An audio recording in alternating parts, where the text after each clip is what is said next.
Hi guys, welcome back to my channel. Today we're going to be talking about the best cars you can get as a first car.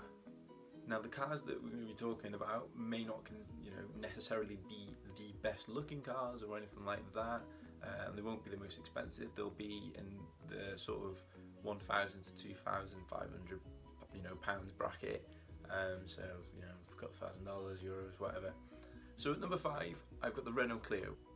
The pros of the Clio would be that it's very cheap to run, it's good on insurance, and the parts are pretty cheap. The cons of it, French can't make cars that well, so you might be spending a bit of time in the workshop. They're also quite dull inside. And number 4, we've got the Peugeot 206. Now the Peugeot 206, in my opinion, is probably, in terms of this list that I've got here, is probably the best value for money you can get. The reason why that is because they are very cheap on the market, because they don't make them anymore. They're over 10 years old. However, you can find them with a good mileage on them. The best mileage you can probably find on a Peugeot 206 or at the moment is probably about 55 to 60,000 miles, which is solid. Even for a petrol as well, that's still pretty good. They are pretty nifty too. They've got a solid 1.4 engine. Obviously you can get the 1 litre and the 1.2 as well if you want to really save on fuel. 1.4 is fine though, and insurance you won't really make that much of a saving anyway. The cons of it, again, it's a French car, so you could be spending a bit of time in the workshop. The main problems they seem to have is leaking, so generally oil, or even leaking through the doors when it's wet. And lights always seem to go on them. However, they are pretty cheap to replace. And number 3, we've got the VW Polo, or the Volkswagen Polo. Again, a very, very solid car to get. Very stylish for a first car. Definitely, no shame on that kind of car at all. They're very quick off the start. I'm not saying they're like a Bugatti or anything like that, but they are solid cars to buy. 0 to 60, I don't know, about 8.5 seconds, but that's not bad by any stretch of the imagination. You can get a very solid 1.2, which will be reasonable in insurance, won't cost you an absolute arm and a leg, although insurance does anyway.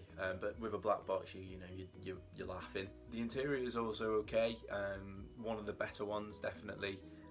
German cars and American cars, so Fords and Volkswagens in this instance, are definitely the best cars to get interior wise. Cons, generally German cars are quite expensive to replace parts for, and they're also quite difficult cars to maintain as well. So if you're taking it for an MOT, there might be reoccurring problems you might notice. Examples could be like the exhaust and things like that. They can be quite tricky to replace.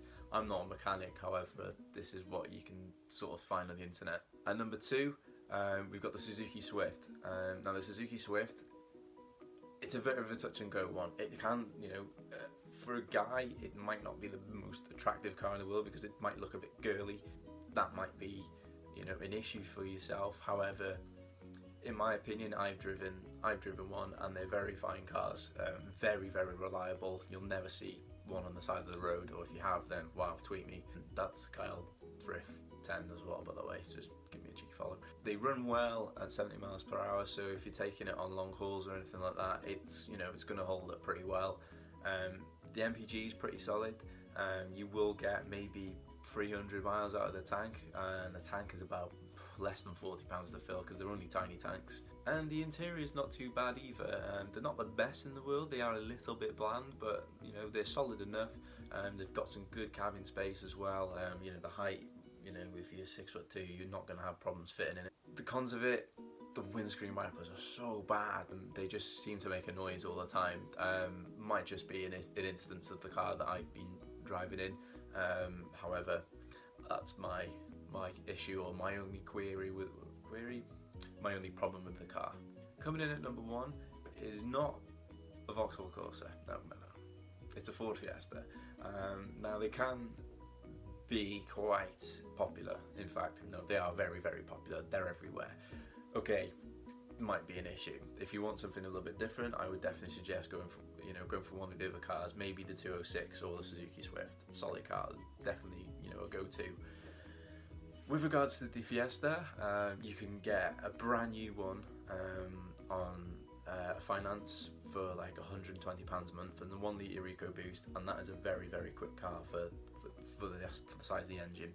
The Older versions, so the 1.2, which is a 55 or an 05 plate, that kind of age, still very, very decent cars. They are a bit more bland inside, however, you're going to get, you know, your bang for your buck, maybe for less than £1,000. The cons of them, again, they can be quite expensive to keep on the road, especially the older models. Parts and things, you know, can be expensive, they can add up, and they're not as reliable as the other cars. However, if you are looking to get the new one, I would definitely recommend them. The interior is gorgeous. I would definitely recommend having a look at that if that's something that you're particularly interested in. You know, whilst you're in the sort of, you know, I like to call it the cabin, is definitely a you know, a go-to car. Okay, that's my top 5. If you think there are any other cars that need to be in this list, then please leave a comment down below. If you also enjoyed this video, then please leave a like rating, and also if you are new, then subscribe. See you next time.